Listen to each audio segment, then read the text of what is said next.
Bueno, pues aquí estamos con el profesor Lev Velázquez, integrante de la Coordinadora Nacional de los Trabajadores de la Educación, de la sección 18 ahí en Michoacán, a quien saludamos y agradecemos por tomarnos esta llamada, profe Lev. Y pues bueno, ¿no? O sea, entrando rápidamente ahora sí que al motivo de esta entrevista, pues que nos cuente un poco cuál ha sido este panorama de la jornada de movilización que la coordinadora inicia este 19 de marzo y termina ya el 21, al menos este paro de 72 horas que ha puesto sacudido no solamente a la capital del país, sino en general a todo México, ¿no? ¿Por qué la movilización, profesor? Y digamos, ¿qué exige la coordinadora? Muchas gracias, Alex, por la invitación.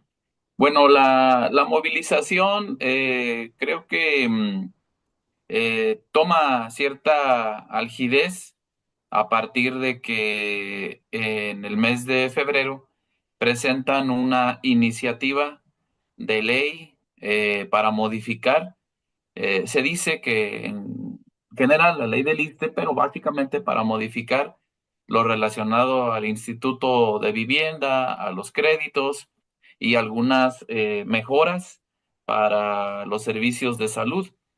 Pero lo que incomodó a los maestros de esta ley 2025 o de esta iniciativa es un apartado donde se habla sobre el financiamiento.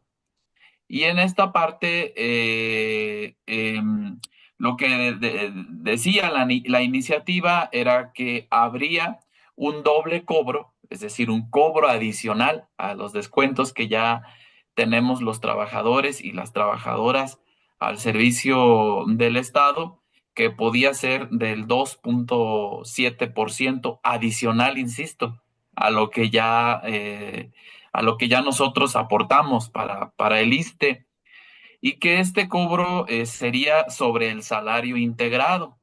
¿Qué quiere decir eso? Que no tendrían que tomar en cuenta el salario base, sino además las prestaciones que recibimos los trabajadores al servicio del Estado.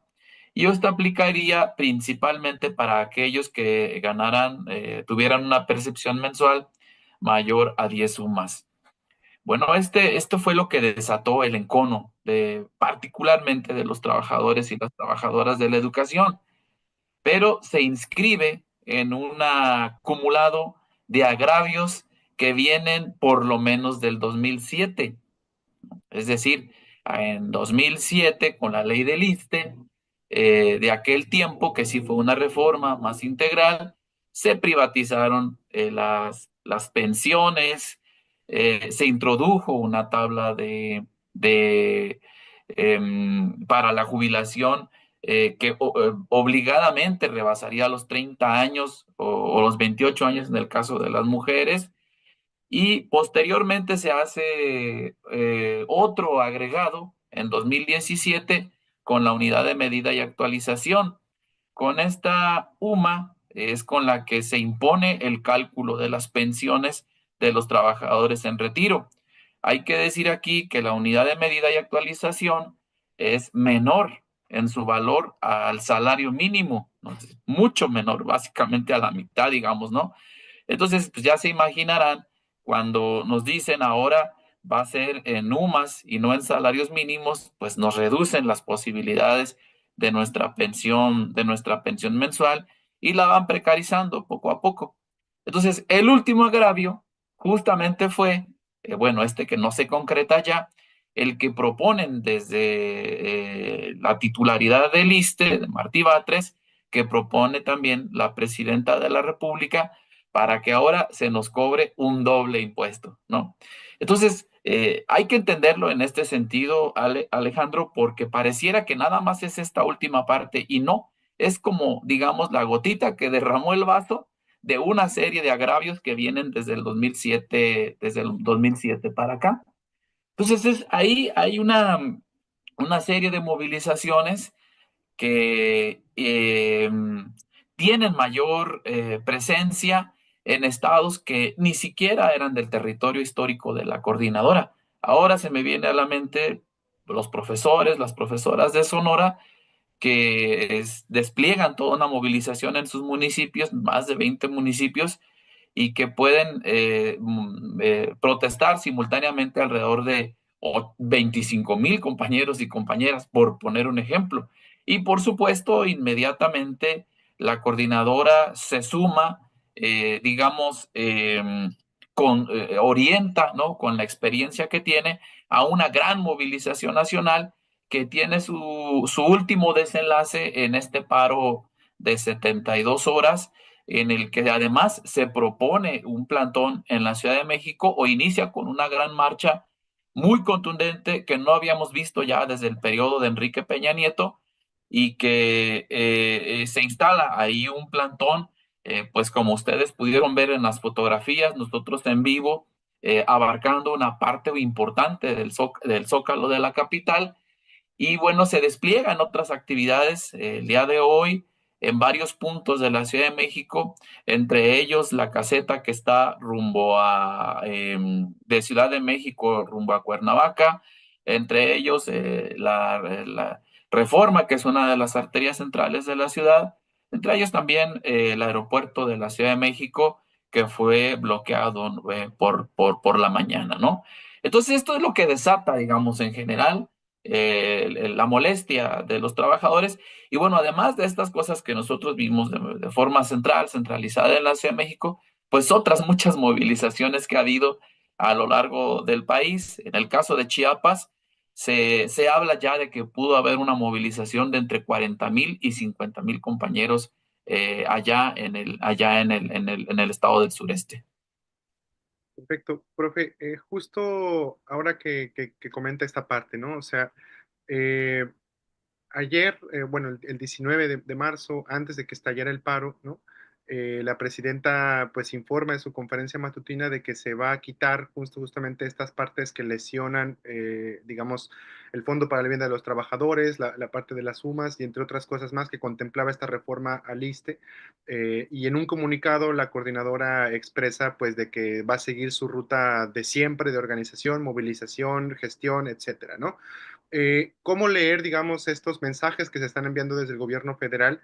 Y entiendo también que un poco de las demandas actualmente de este paro es de que se presenten las pruebas para que se pueda confirmar de que realmente se está dejando atrás estas partes lesivas a los derechos de los trabajadores, pero también la abrogación total de la reforma de 2007 a la ley del ISSSTE, ¿no? O de la ley del ISSSTE de 2007. Digamos, ¿cómo ha sido este proceso de diálogo? También cerraron el sexenio con el presidente Andrés Manuel López Obrador con una gran movilización de la coordinadora y ahora, digamos, está esta expresión que, como ya lo comentaba usted, ha sido muy grande y también ha habido represión en algunos estados como en Yucatán o en otros más, donde los gobiernos pues han salido a básicamente agredir a los profesores, ¿no? Sí, mira, justamente remitiéndose a esta movilización con la que se cierra el sexenio de Andrés Manuel, también si ustedes recuerdan, se hizo un plantón ahí en el Zócalo de la capital que culmina después de una reunión con el presidente, donde él sale a decir que entre los acuerdos los compromisos más bien, ¿no? Entre los compromisos del presidente o del expresidente con la coordinadora era revertir la tabla de jubilación. La tabla de jubilación es esta en la que comentaba que antes de la ley 2007 las mujeres podían jubilarse a los 27 años 6 meses, los hombres a los 29 años 6 meses, y con la tabla de jubilación pues se hace un proceso ascendente en el que tú terminarías trabajando no 30 años, sino 40, 38, 37, depende porque la tabla es diferenciada, ¿no? Depende del año en que te vas a jubilar. Y bueno, y que pues se estaría revirtiendo en general los agravios que se introdujeron en la ley de 2007. Pero cuando la presidenta asume la campaña, la actual presidenta, y después ya como presidenta electa, eh, pues comunica que se iba a echar atrás las leyes del 97 y del 2007 que perjudican a los trabajadores del Estado en materia de seguridad social. Entonces resulta que cuando la actual presidenta de la República o el Poder Ejecutivo envía una propuesta de legislación que solamente modificará algunas partes administrativas y que estas partes además serían a cargo del salario de los trabajadores, pues esto para las maestras y los maestros se siente como una traición. Primero porque no tomaron en cuenta el compromiso con el que se levantó el plantón en las semanas, meses últimos del presidente. Y segundo, porque no cumple con la propuesta o la promesa que hace Claudia Sheinbaum de echar para atrás los agravios que se impusieron en esta ley. Entonces ahí, insisto, se siente como una traición. Ahora, lo que sucede en los días, en las horas previas a la instalación del plantón y del paro de 72 horas, es que la presidenta retira la iniciativa última, es decir, este último agravio que decíamos que coloca un doble impuesto y que con el retiro de esta iniciativa propone algunas cosas, ¿no? Entre ellas, propone que los atropellos que hay en materia de los créditos, ¿no? Porque terminan los profesores, las profesoras pagando más de lo debido, que entre poder ahora hacer que el ISSSTE no solamente te otorgue el crédito y tú lo coloques, digamos, en el mercado, ahora ellos también puedan rentar vivienda o bien vender vivienda, lo cual nos parece muy bien. Bueno, que estos ya serían medidas administrativas, pero ya no serían a cargo de los trabajadores. Es decir, ahí me parece una excelente propuesta que hay que tomarse como un logro, digamos, una victoria de la CENTE y de los sectores de trabajadores movilizados de manera emergente. Pero cuando viene la parte de tocar la ley del ISSSTE de 2007, ahí lo único que propone la presidenta en este documento y en este diálogo es que se congelaría la tabla de jubilación a como va, digamos, en 2025-2026. Entonces, ahora la edad mínima para poder jubilarse en el caso de los hombres sería 58 años, 56 para las mujeres, ¿no? Si yo pongo mi caso, yo tendría que haberme jubilado a los 53 años. Yo podría jubilarme con la ley anterior del 2007 a los 53 años. Pero ahora con esta propuesta de la presidenta, si es que pasara, digamos, así como ella lo hace, entonces yo tendría que jubilarme a los 58. Como ves, de todos modos, se extendía mi periodo laboral hasta 35 años y no 30 como estaba en la ley anterior. Entonces, digamos que es una respuesta parcial. De cualquier manera, la tabla de jubilación vigente al momento aplica para 2024, 2025, es decir, todo lo que resta del año. Es una trampa también comunicativa, ¿no? Porque dice, la voy a detener ahí, bueno, pero tiene vigencia hasta diciembre y 2026 y 2027, pues ya se actualizaría, digámoslo así. Por eso digo, es una trampa comunicativa, ¿no? La tabla está congelada por lo menos hasta diciembre, por 2 años, este y el anterior. Y entonces, pero es lo único que toca de la ley de 2007 y de manera parcial. No habla de regresar al régimen solidario de las pensiones, ¿no? No habla de que los compañeros y las compañeras que se fueron engañados a través de las cuentas individuales se puedan regresar, por ejemplo, al décimo transitorio o bien el décimo transitorio donde se creó una afore administrada por el pensionista. Y estos compañeros están en un grave problema porque para poder retirarse necesitan juntar en este momento 1.800.000 pesos. Si no juntan en su cuenta individual 1.800.000 pesos, tienen complicaciones para poder retirarse con un monto con cierta dignidad. Entonces, eso no lo tocan. No tocan volver al sistema público y no dice que se elimina, se revierte totalmente la tabla de edad, como lo había dicho incluso el presidente cuando se levantó lo del plantón, y tampoco toca lo de la UMA, ¿no?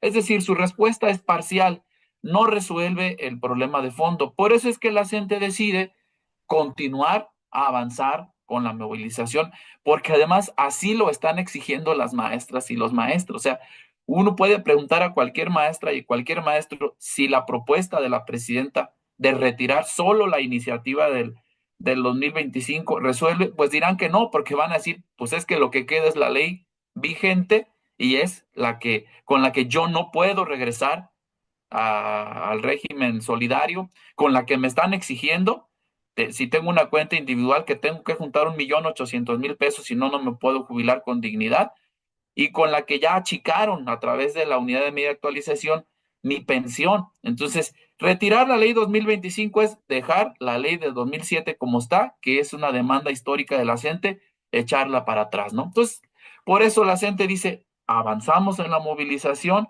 avanzamos en la protesta, nos seguimos organizando porque lo que hoy propone no está resolviendo de fondo. Perfecto, profe. Y pues para cerrar un poco esta entrevista, preguntarle, ¿no? O sea, ¿cuál es, digamos, la correlación de fuerzas que ustedes están midiendo dentro de la coordinadora? Digamos, ¿cuáles son los mínimos que tendría que garantizar el gobierno federal para poder, digamos, entablar una negociación que pudiera culminar en levantar el paro? Que entiendo que si se cumplen las 72 horas y se define dentro de los órganos de dirección de la CENTE, se va hacia un paro indefinido, ¿no? ¿Cómo está la correlación de fuerzas internamente en la coordinadora y también cuál es, digamos, el panorama político que ustedes plantean con la relación con el gobierno federal? ¿Qué tanta posibilidad hay de ganar, básicamente, ¿no? Sí, pero bueno, no se ha hablado hasta el momento de unos mínimos. Creo que la propuesta sigue siendo eliminar la tabla de jubilación ascendente, quitar la unidad de media actualización y calcular las pensiones en salarios mínimos y sigue siendo regresarnos al fondo público. Es decir, o sea, esto tiene lógica y sentido común, que sea el Estado como garante de los intereses de las trabajadoras y los trabajadores de lo público, que sea el que administra los fondos de los trabajadores y que no sean las empresas privadas, particularmente las Afores, ¿no? Estos tres elementos no se han cambiado, o sea, tienen que ser estos tres. Ahora, cuando las maestras y los maestros dicen ahora, es ahora o nunca, echar atrás la ley de 2007, me parece que se refieren a dos cosas. La primera es que hay una fuerza movilizada por el país muy importante como no se había visto básicamente ya en una década, ¿no? Y el pico, digamos, la cúspide de la movilización no ha llegado a tocar el cenit, pues lo último, para que esto se vea que va en bajada. Todo lo contrario, se ve que va escalando la movilización. Hoy se habla, incluso por algunos sectores de la gente, de extender el paro. Inicialmente decían, bueno, vamos a convocar a un paro ya total.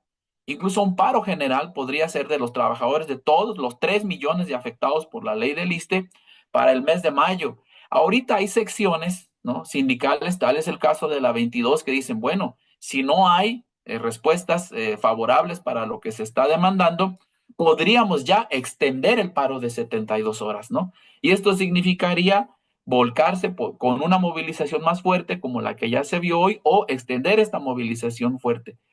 Creo que entonces el movimiento está en ascenso. No vemos ahorita que empiece a disminuir, a mermar, que empiece a haber cansancio, desgaste. Todo lo contrario, nos parece que va creciendo. Y el otro elemento de interpretación, pues también tiene que ver con el tipo de gobierno con el que nos encontramos, ¿no? Digamos que tendríamos que reconocer que es este gobierno de una presidenta progresista quien abre la posibilidad o quien abriría la posibilidad de revertir los agravios que se hicieron durante todo el periodo neoliberal. Recordemos que en la ley del ISSSTE de 2007 se interpusieron más de 2 millones de amparos. Las movilizaciones fueron realmente torrentes de seres humanos indignados y ni así pudimos tirar la ley del ISSSTE de aquel tiempo. Uno de los triunfos, digamos, para poder quitarle el filo a la ley, pues fue lo del 10º transitorio para que no aparecieran estas cuentas individuales, con las problemáticas que yo te decía de las compañeras y los compañeros, ¿no? Pero entonces ahora me parece que también el ahora o nunca es, este es el momento en el que el gobierno de la República tiene que demostrar que efectivamente es un gobierno humanista, que efectivamente es un gobierno que tiene ganas de superar el neoliberalismo y digamos también con claridad, Alex, lo que se ve en el panorama para el tiempo futuro es una especie de derechización, de descomposición política del régimen, como ha sido de alguna manera el ciclo de los gobiernos, de los partidos progresistas o de las izquierdas electorales que asumen el poder en el Estado. Perfecto, profe. Pues con esta reflexión final bastante potente, pues nos quedamos en esta entrevista.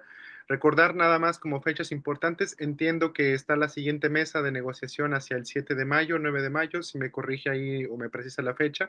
Y 7 de mayo, 7 con la de mayo. exigencia de que tiene que ser antes, como ya se está ahora dilucidando en la CENTE. Perfecto. Y pues todavía no hay una definición, entonces el paro, como se perfila, puede continuar y pues las Podría. actividades, la lucha va a continuar. Perfecto, profe. Pues muchas gracias, profesor Lev Velázquez de la CENTE, de la sección 18. Muchas gracias. Gracias a ustedes. Está